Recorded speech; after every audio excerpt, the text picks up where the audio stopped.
శ్లోకము 7 జితాత్మనః ప్రశాంతస్య పరమాత్మా సమాహితః శీతోష్ణసుఖదుఖేషు తదా మానాపమానయోః తన మనసును జయించినవాడికి లోపల పూర్తిగా శాంతిని పొందినవాడికి పరమాత్మ స్పష్టంగా అనుభవం అవుతాడు.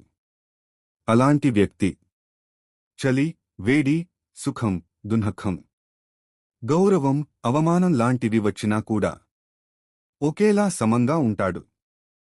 శ్లోకము 8 జ్ఞాన విజ్ఞానతముక్తాత్మ కూటస్థో విజయేంద్రియః యుక్త ఇత్యుచ్యతే యోగి సమలోష్టాస్మకాంచన.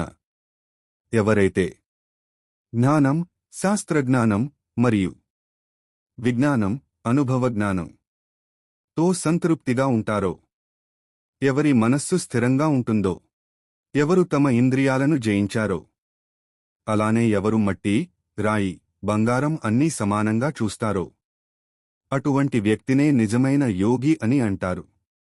శ్లోకము 9 సుహృన్మిత్రార్యుదాసీన మధ్యస్థద్వేష్యబంధుషు సాధుష్వపి చ పాపేషు సమబుద్ధిర్విశిష్యతే. ఎవరు స్నేహితుడు అయినా, మిత్రుడు అయినా, శత్రువు అయినా, అపరిచితుడు అయినా, మధ్యస్థుడు అయినా, మనపై ద్వేషం పెట్టుకున్నా, బంధువు అయినా, మంచివాడైనా, చెడ్డవాడైనా అందరినీ సమభావంతో చూసుకోగలరో ఆ వ్యక్తి అత్యంత ఉన్నతమైన యోగి.